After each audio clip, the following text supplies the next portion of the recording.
Hai sahabat, saya buat bingka ubi hari ini. Tip ini saya tujukan untuk pemula yang baru nak membuat bingka ubi. Jom kita lihat resepinya. Ubi kayu ni kita potong kecil-kecil lagi. Kalau parut boleh macam gini. Kalau kita kisar gunakan blender, kita potong lebih kecil lagi pada ni ya. Jom kita potong. Saya tak ada parut. Senang nak dikisar halus. Potong macam gini.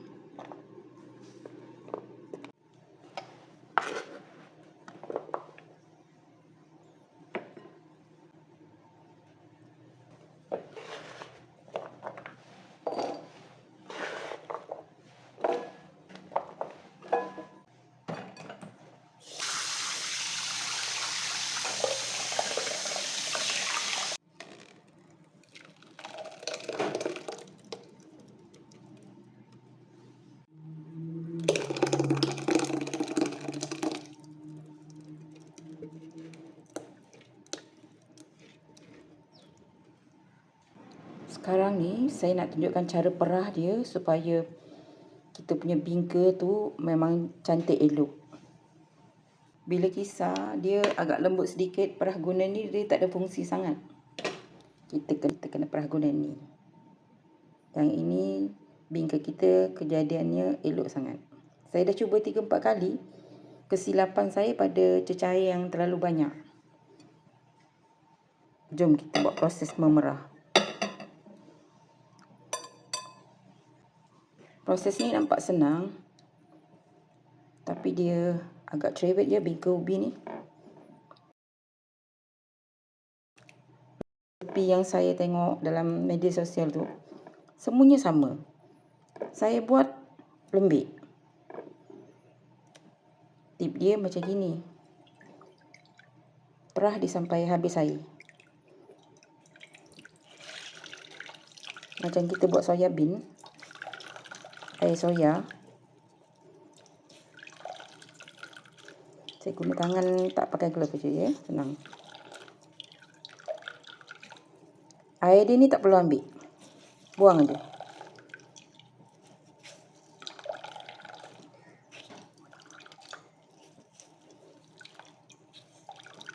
Betul-betul kering air ni.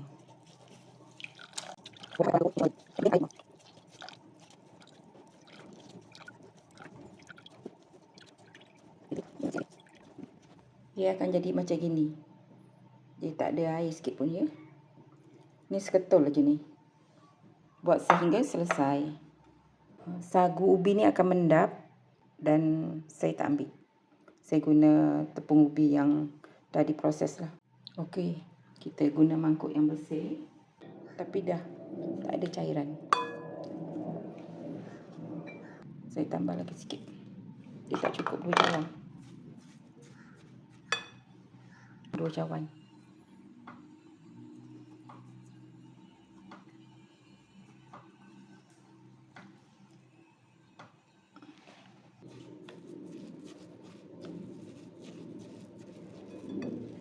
Bahan-bahan ni terus masukkan je dalam ni. Saya guna setengah cawan, saya tambah lagi 1/4 cawan gula. Semalam buat setengah cawan dia tak berapa manis. Kita bukan nak manis, kita nak rasa lemak-lemak manis ni. Okey. Santan setengah cawan.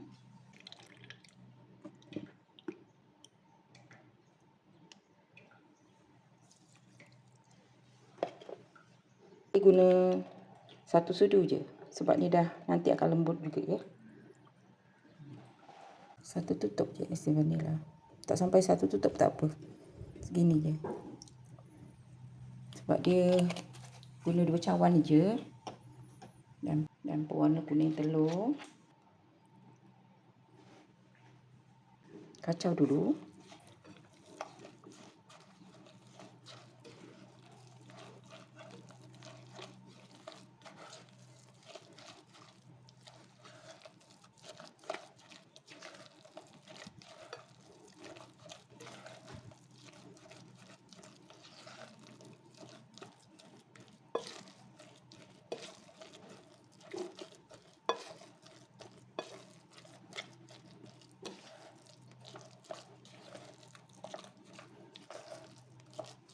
akan tambah 1 sudu makan butter ya. Butter ke mentega ke margarin ke boleh. Saya akan buat dalam acuan kuih bingka kemboja ni. Ni yang saya dah buat semalam. Dah berapa kali saya cuba barulah menjadi. Saya akan buat dalam acuan ni juga. Boleh je buat dalam acuan lain. Nak buat dalam acuan bulat ni pun boleh. Kena panaskan acuan ni dulu. Acuan ni syarat dia kena panaskan dulu dalam 15 minit. Panaskan 1 sudu makan butter. Kejadian dia macam gini ya. Nanti kita akan masukkan butter sedikit. Nampak dia tak ada berair sangat. Syarat dia kena perah. Saya akan masukkan ni sudu makan metrik, 1 sudu makan metrik. Ni saya masukkan 1 sudu makan metrik paras ya.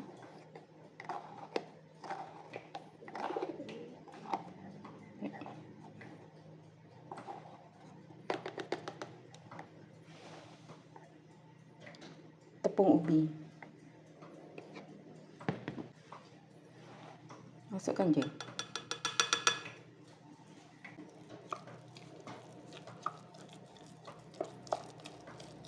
Campur rata.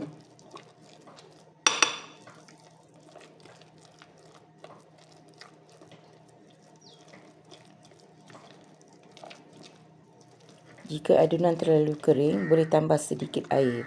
Jangan terlalu lembik dan adunan ni tak boleh terlalu kering dan terlalu lembik. Ikut kesesuaian. Sahabat boleh rasa sikit supaya dia tak terlalu tawar. Tapi dah cukup dah gula tu ya. Rasa sikit. Bismillah. Okey, sambung lagi kita bakar. Sehingga 15 minit acuan ni ya. Senang dan mudah kan kita kalau dah tahu cara dia. Yang penting kita perah dulu air dia.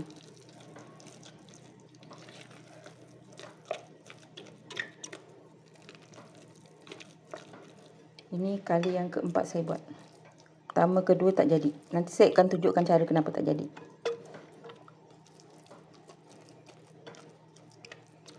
Dan kita dah boleh masukkan dalam acuan lah ni ya.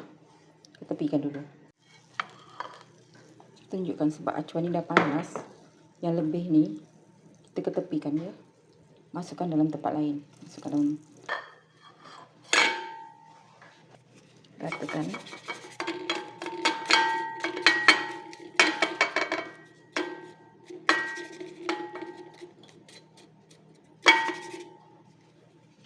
Tunjuk dekat lagi, faham ya? Ratakan je. Masukkan padat pun tak apa. Sebab dia tak akan mengembang.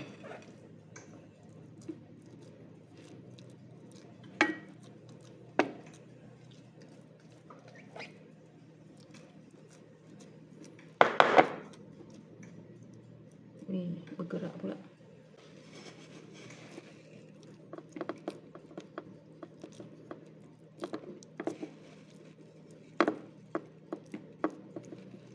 Kalau tak ada parchment paper, buat pakai ni je. Sebab parchment paper saya dah habis. Saya pakai loyang yang bulat tadi.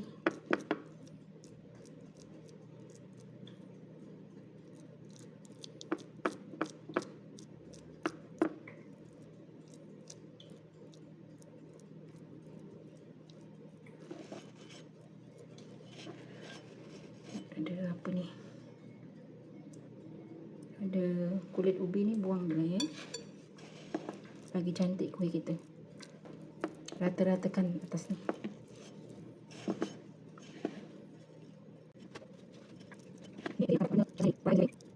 InsyaAllah jadi. Kalau dia tenggelam pun sikit je. Kemas tepi ni.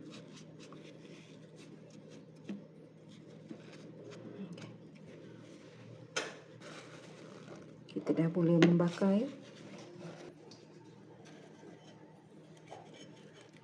Kita cantikkan atas ni.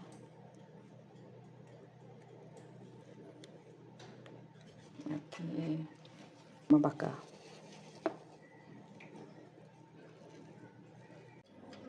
Bakar dalam masa setengah jam atau sehingga masak ya.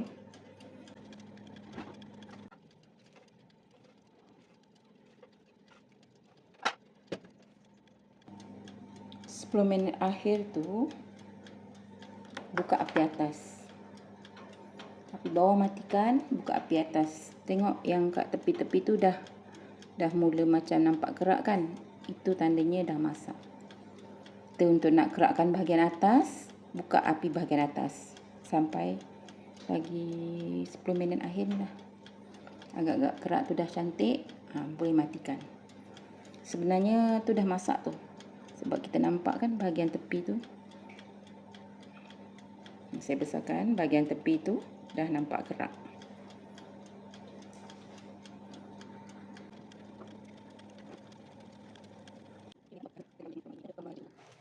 Okay, kita dah keluarkan daripada oven ya sahabat. Tunggu sejuk dulu. Merekah tepi tu. Saya kuningkan bahagian atas. Tradisional ni kena tunggu sejuk dulu ya. Bolehlah saya nak keluarkan ni sebab acuan ni memang tak akan melekat. Tapi lebih baik kita tunggu sejuk dulu ya. Lagi cantik kejadiannya. Okey. Saya tunjukkan ni kuih semalam. Saya buat. Walaupun nampak macam keras, tapi dia sebenarnya lembut ya.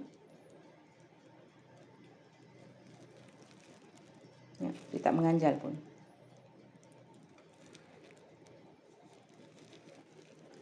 Dan dia bila dah sejuk lagi terasa sedap dia.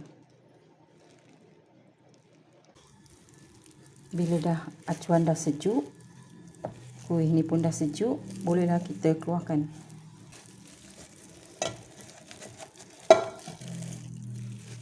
Okay. Kerak bahagian belakang dia cantik. Kalau nak buat kerak cantik, guna acuan ni. Bismillah.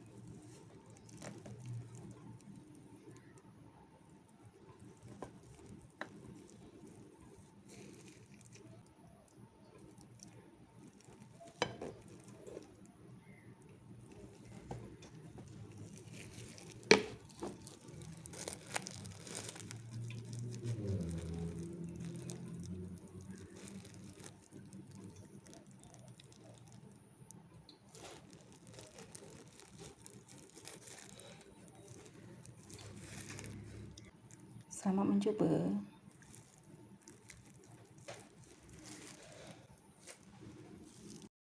Resepi ini tidak susah mana pun, sama sahaja caranya dalam media sosial. Tetapi kena tahu teknik memerahnya. Buangkan cecair lebihan, jangan terlalu kering dan jangan terlalu banyak air.